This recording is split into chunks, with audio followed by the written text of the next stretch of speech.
हर खबर पर होगी आपकी पकड़। डाउनलोड कीजिए एबीपी लाइव ऐप।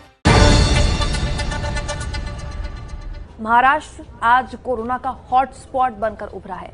सपनों की नगरी मुंबई बुरी तरह से कोरोना के चपेट में है। जी हाँ, शहर में अन्य राज्यों से कमाने खाने पहुंचे लाखों मजदूर आज महाराष्ट्र में फंस कर रह गए हैं।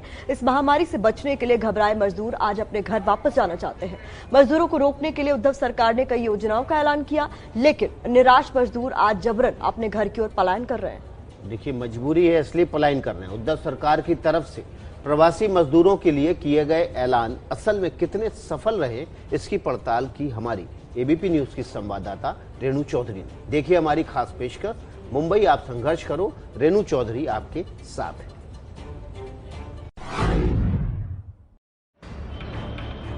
ये तस्वीरें मुंबई के वर्सोवा में मजदूरों के लिए बनाए गए एक राहत कैंप की हैं।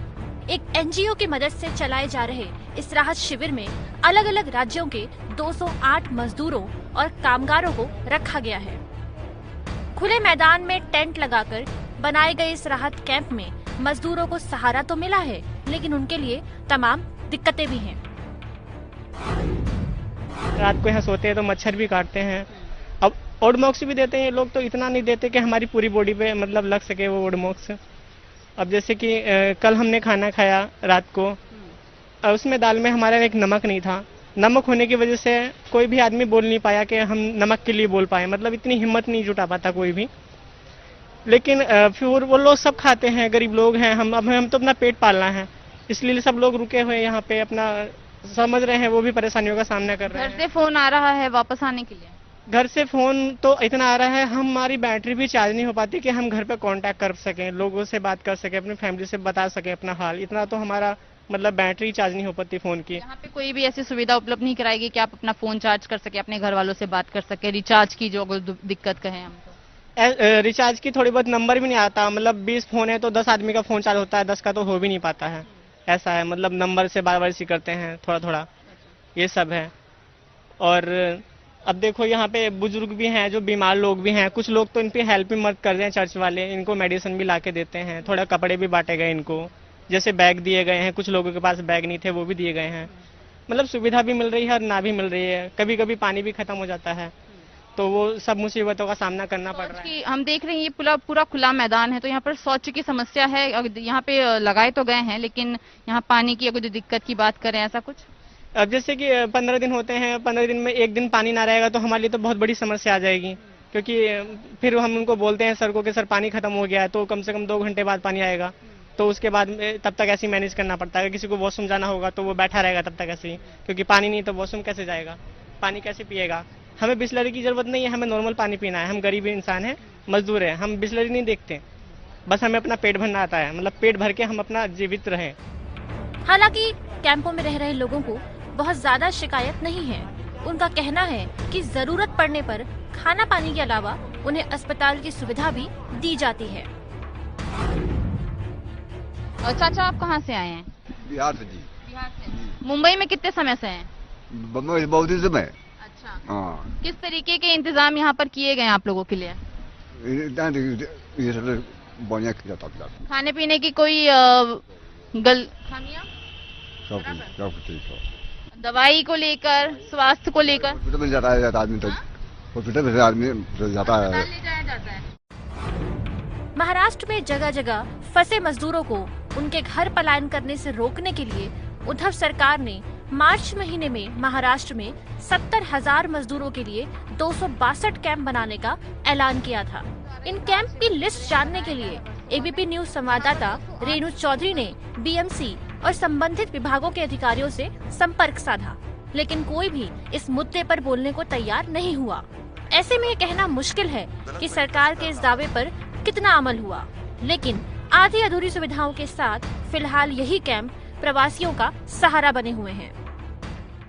समस्या है, लेकिन अब समय ऐसा है कि आपको इसी में ही गुजारा करना पड़ेगा।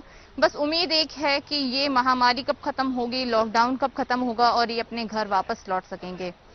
कैमरा पर्सन उत्तम कटियार के साथ रेणु चौधरी, एबीपी न्यूज, मुंबई।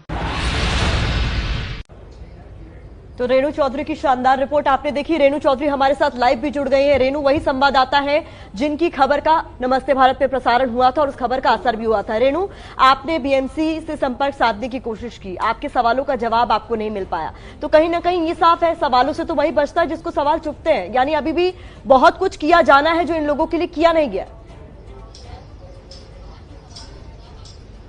प्रतिमा, आपने बहुत सही कहा कि ये सभी जो दावे हैं ये केवल कागजात पर नजर आ रहे हैं। अगर जो हम जमीनी स्तर पर बात करें तो इसकी कोई भी जमीनी स्तर पर असर होता नजर नहीं आ रहा है। महाराष्ट्र सरकार की अगर जो हम बात करें तो उन्होंने 70,000 मजदूरों के लिए 262 कैंप बनाने के वादे किए थे। अगर जो 262 कैंप महाराष्ट्र में मौजूद होते तो दृश्य आज अलग नहीं होता। इस तरीके से मजदूर सड़कों पर नहीं उतरे होते, पेड़ की छांव पर, सड़कों पर, रोड पर, हाईवे पर वो हमें नजर नहीं आते। अगर जो हम दूसरी बात करें, मजदूरों को राहत दिलाने के लिए, भुखमरी से निजात दिलाने के लिए महाराष्ट्र सरकार ने ये दावा किया था कि उनके खाते में 2,000 रुपए भेजे जाएंगे। और ये हम आपको बता दें, 2,000 उन मजदूरों के खातों में भेजे जाने की बात कही गई थी जो दिहाड़ी मजदूर हैं, जो कंस्ट्रक्शन साइट पर काम करते हैं। इसकी भी पड़ताल करने के लिए हमने महाराष्ट्र के श्रम मंत्री दिलीप वलसे पाटिल से बात की। जो आंकड़े निकल के सामने आए वो भी बहुत चौंकाने वाले थे। हमें ये पता चला कि जो 2,000 हैं वो मजदूरों के खाते में पहुंचे हैं, लेकिन उनमें जो संख्या है वो 5,29,000 मजदूरों की है। अब सवाल ये उठता है कि उन 6 लाख मजदूरों का क्या जो भूखमरी के कगार पर पहुंच चुके हैं। सवाल ये है कि आखिर उन मजदूरों का क्या जो मुंबई में कमाने खाने के लिए आते हैं, जो रजिस्टर्ड नहीं है।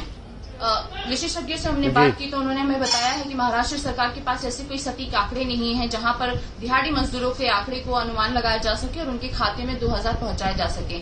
आज जिस तरीके से दृश्य हमें देखने को मिल रहे हैं, मजदूर सड़कों पर उतरे हुए हैं, ये सरकार की नाकामी ही है कि मजदूर आज। जी रेणु, आप बने रहिए, आप लगी रहिए इस खबर पे। हमें पता है इस खबर का असर होगा, शासन में बैठे लोगों की नींद खुलेगी और सरकार जागेगी, आपकी खबर का असर जरूर होगा। आप बने रहिएगा, हम फिर आएंगे आपके पास। एक दूसरी खबर रिपोर्ट आपकी देख लेते हैं। उद्धव सरकार के तमाम दावों के बावजूद प्रवासी मजदूर मुंबई में रुकने को तैयार नहीं है। ऐसे में उद्धव सरकार ने पलायन कर रहे मजदूरों को घर भेजने की व्यवस्था करने का दावा किया है। सरकार का दावा है कि मजदूरों के लिए बसेस और ट्रेन की खास तौर पर अलग से व्यवस्था की गई है, लेकिन ट्रेन और बसेस का फायदा क्या वाकई उन मजदूरों को मिल रहा है? और यही सवाल हमारे मन में था, हमारी सहयोगी के मन में था। तो जानने के लिए हमारी संवाददाता रेणु चौधरी ने मुंबई से बाहर जाने वाले हाईवेज पर जाकर पड़ताल की। पड़ताल में सरकारी दावे कितने सही बैठ रहे हैं, देखिए ठाणे हाईवे से हमारी एक खास रिपोर्ट।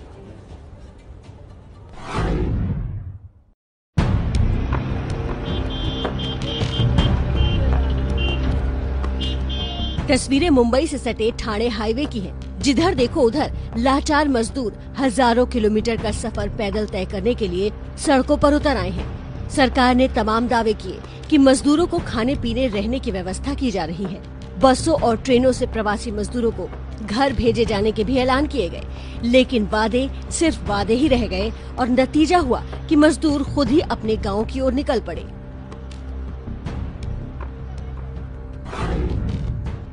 बताइए कि बस ट्रेन की सुविधाओं की बात की जा रही है, आपने कुछ कराया? कुछ भी नहीं है, बहुत फार्म भरे, 1,000 रुपए फार्म में गवा दिया। अपने पैसे से जाना चाह रहे तो भी सरकार नहीं जाने दे रही है। बाहर निकले तो पुलिस डंडा मारती है खाली, बस और कुछ नहीं है। कितने घंटे से चल रहे हैं? मैं सुबह से 7 बजे से चल रहे हैं। और पुलिस स्टेशन के बाहर जो है रजिस्ट्रेशन कैंप लगाए गए हैं, क्लिनिक पर जाके अपना हेल्थ चेकअप कराने की बात कही गई है, वो किया आपने? वो किया है, सब करके फिर भी नहीं जाने दे। आजकल कम से कम 15 दिन से हम लोग को घुमा रहे हैं। अभी जेब में पैसा नहीं बचेगा तो कौन खाने का देगा? सरकार कह रही है कि हमने जगह जगह पर राहत केंद्र बनाए हैं जहां पर मजदूर ठहर सकते हैं, ऐसे कई इंतजाम। ऐसा कुछ नहीं, जरा सा भी नहीं है। ये सभी जो व्यवस्थाओं की बात की जा रही है मुहैया हो रही है, आप लोगों तक पहुंच रही है? ये सब गलत है, कुछ भी नहीं हो रहा है। सिर्फ यहाँ पे हम लोग जब से यहाँ तब से इधर उधर बैठ रहे हैं तो पुलिस डंडा लेके मार रही है, भगा रही है, कहीं पे बैठने भी नहीं दे रही है। आपने भी ट्रेन का फॉर्म भरा था या बस का फॉर्म? ओके, सब लोग वहाँ पे हम लोग जमा किए, फॉर्म सब कैंसिल हो गया है। अभी बोल रहे हैं ऐसा कुछ नहीं है। तब फिर पैदल क्यों चल के जा रहे हैं? साधन नहीं मिला तो क्या करें, पैदल ही चलेंगे। खाना है नहीं खाने के लिए तो पैदल ही चलेंगे, भूखा थोड़ी ना मरेंगे। कितने दिन से प्रयास कर रहे हैं कि आप अपने घर तक पहुँचे? अब कितने दिन से प्रयास तो हम लोगों को बहुत जल्दी है कि हम बहुत जल्द घर पहुंच जाएं। 24 घंटा से चल रहे हैं। प्रवासी मजदूरों को भले कोई सहायता ना मिल पा रही हो, लेकिन हाईवे पर जा रहे मजदूरों को जगह जगह रोका जरूर जा रहा है। हालांकि मजदूरों ने मेडिकल कराने से लेकर पुलिस स्टेशन में रजिस्ट्रेशन कराने की हर शर्त पूरी की है, फिर भी इन्हें घर जाने की इजाजत नहीं मिल रही है। लेकिन जहां रह रहे थे क्या वहां कोई सुविधा नहीं थी? कोई सुविधा नहीं। कंपनी जो अपना पगार था वो खाए, जब पगार खत्म हो गया तो मालिक बोला अब जा सकते हो तुम लोग। उसने पहले बोला तुम लोग को राशन दिया, कभी पूछने भी नहीं आया। महाराष्ट्र सरकार ने ये ऐलान किया था कि अब मजदूर अपने घर जा सकते हैं, जिसके लिए आप अपना हेल्थ चेकअप करवाएं और पुलिस स्टेशन में जाकर रजिस्ट्रेशन कराएं। आपने हेल्थ चेकअप कराया, उसमें कितना खर्च आया? फिर पुलिस स्टेशन में अगर आप गए तो वहाँ रजिस्ट्रेशन कराया, वहाँ से कोई सहूलियत नहीं चलता है सबका। कोई बोलता है ये करवा दो इतना लूंगा, वो बोलेगा हम लोग 5-5 मतों रिपोर्ट करा चुके हैं मेडिकल, फिर भी कोई नहीं चांस मिला तो क्या करे सर। अभी जगह जगह पुलिस के रोके जाने से परेशान प्रवासी अब हाईवे छोड़कर जंगली रास्तों का रुख कर रहे हैं। कहीं कहीं तो घर पहुंचने के लिए गंदे नालों से भी गुजरना पड़ रहा है। यानी सरकारी दावे भले कुछ हो, लेकिन असलियत यही है कि पलायन कर रहे मजदूरों के लिए ये लॉकडाउन एक बुरे सपने जैसा ही साबित हो रहा है।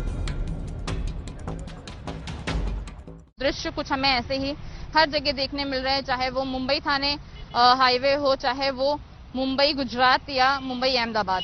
इसी तरीके से मजदूर जो है लगातार पलायन कर रहे हैं। अगर जो ऐसी राहतें इन मजदूरों को मिलती हुई नजर आती तो शायद हमें आज ये दृश्य देखने को नहीं मिलता और मजदूर इस तरीके से जबरन अपने घर की ओर पलायन ना कर रहे होते। कैमरा पर्सन उत्तम कटियार के साथ रेणु चौधरी, एबीपी न्यूज, मुंबई। रेणु, पलायन कर रहे हमारे मजदूर भाइयों की दो शानदार रिपोर्ट आपने दिखाई है, आंख खोलने वाली ये रिपोर्ट है। उम्मीद है प्रशासन और सरकार जागेगी, लेकिन मुंबई की ओवरऑल जानकारी भी मैं आपसे लेना चाहती हूँ। गुजरात ने अहमदाबाद को अलग अलग वार्ड में बांट दिया है, हर वार्ड के लिए अलग रणनीति।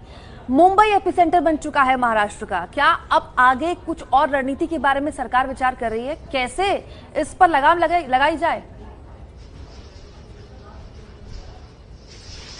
कुमकुम, अगर जो मुंबई की बात करें तो अभी इसको अलग वार्ड में बांटा जाएगा या नहीं ये तय नहीं हुआ है, इसकी जानकारी अभी तक हमारे पास नहीं है। लेकिन हम ये जानते हैं कि मुंबई को ग्रीन, रेड और ऑरेंज जोन में जरूर बांटा गया है। यहाँ पर कंटेनमेंट जोन कितने हैं, कितने रेड जोन है, ग्रीन जोन है, और इन सभी की जांच की जाएगी और इन्हें बांटा तो गया है, लेकिन अब तक ऐसी कोई जांच नहीं की, मतलब जानकारी नहीं है हमारे पास कि ऐसे कोई आंकड़े निकल के सामने आए।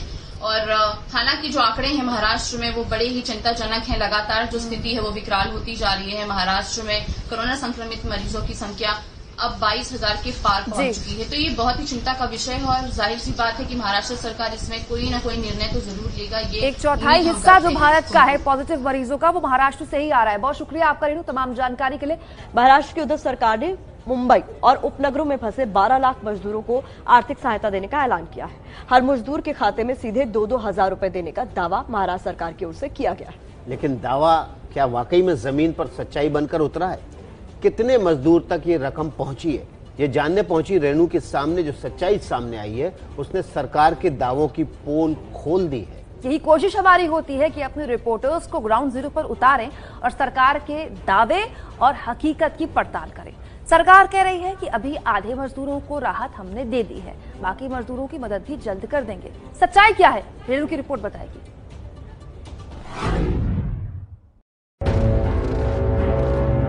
मुंबई में अभी लाखों मजदूर फंसे हुए हैं और अपने घर जाने का इंतजार कर रहे हैं। भुखमरी की कगार पर पहुंच रहे इन मजदूरों की मदद के लिए उद्धव सरकार ने 2,000 रुपए की मदद का ऐलान किया था। सरकार का लक्ष्य मुंबई में फंसे 12 लाख लोगों को मदद देने का है, लेकिन क्या सरकार की भेजी मदद लोगों तक पहुंच भी रही है? ये जानने के लिए संवाददाता रेणु चौधरी मुंबई के एक ऐसे कंस्ट्रक्शन साइट पर पहुंची जहां लॉकडाउन के बाद से कई मजदूरों के परिवार इन्हीं बिल्डिंगों में फंसे हुए हैं। लॉकडाउन के चलते भुखमरी की कगार पर पहुंचे दिहाड़ी मजदूरों को राहत देने के लिए उद्धव सरकार ने एक योजना का ऐलान किया, जिसमें उन्होंने कहा कि दिहाड़ी मजदूरों के खाते में 2,000 पहुंचाए जाएंगे। इसकी पड़ताल करने के लिए हम एक ऐसे ही दिहाड़ी मजदूर लोगों के पास पहुंचे हैं जो इमारतों में काम करते हैं और इस तरीके से यहाँ अब रह रहे हैं। बिल्डिंग साइट पर फंसे तमाम मजदूरों में से एक लक्षण भी है। लक्षण खुद को या उनके साथ किसी भी साथी को किसी सरकारी योजना से लाभ मिलने की बात से साफ इनकार कर रहे हैं। 3 महीने से काम कर रहा हूँ और यहाँ से मेरे को सरकारी तरफ से कहते अब तक कुछ मिला नहीं। इतना दिन से लॉकडाउन है, जो भी है हम लोग पूरा अपना जेब में से जो कमाई किया वो पैसा है उसमें से हम लोग खाना खा रहे हैं। और अपना सेट का तरफ से एक बार हम लोग को राशन मिला था, वो भी लॉकडाउन होने के 2-4 दिन पहले बाद में मिला था। उसके बाद हम लोग को यहाँ पे कोई फैसिलिटी नहीं मिला है और अपना उसमें अकाउंट में भी कोई पैसा वगैरह कुछ भी नहीं आया है। तो अपन को अपराधा है कि अपन कैसा भी करके गाँव चला जाए तो अच्छा है, क्योंकि अपना यहाँ पे जो कमाई हुआ है पैसा वो अभी तो हम लोग धीरे धीरे खा लेते हैं। 500-1000 करके अपना सेट भी देता है। उसके बाद हम लोग लास्ट में अपन क्या करेंगे, जब ये पैसा खलास हुआ था हम लोग को भारी पड़ेगा गांव जाने के लिए। अपना ऊपर अपन सरकार से आवेदन है मेरा, जो अपन सही सलामत अपन गांव पहुंच जाएगा। इस बारे में रेणु चौधरी ने राज्य के श्रम मंत्री दिलीप वसले पाटिल से फोन पर बात की। दिलीप वसले पाटिल ने दावा किया है कि उद्धव सरकार की इस योजना से 12 लाख रजिस्टर्ड मजदूरों को फायदा मिलेगा। दिलीप वसले का दावा है कि अब तक उद्धव सरकार 5,29,000 मजदूरों के खाते में 2,000 की रकम ट्रांसफर कर चुकी है। बाकी 6 लाख लोगों के खाते में पैसे भेजने का प्रयास किया जा रहा है। हो सकता है लक्ष्मण और उनके साथियों का नाम बाकी 6 लाख की सूचियों में हो, लेकिन लॉकडाउन के 40 दिन से ज्यादा हो चुके हैं। ऐसे में इन मजदूरों के सब्र का बांध टूटने लगा है और ये अपने गांव जाने की कोशिश में जुटे हैं, लेकिन तमाम कोशिशों के बावजूद इन्हें यहाँ कोई भी फायदा मिलता नहीं दिख रहा है। इस योजना के द्वारा किसी भी मजदूर को कोई राहत नहीं मिली है। रही बात 2000 उनके खाते में जाने की, तो मजदूर साफ तौर पर इससे इनकार कर रहे हैं। और दूसरा, अगर जो इनके जीने की बात करें, खाने पीने की बात करें, तो वो खुद अपने बचे हुए पैसे से अपना गुजर बसर कर रहे हैं। कैमरा पर्सन उत्तम कटियार के साथ रेणु चौधरी, एबीपी न्यूज, मुंबई।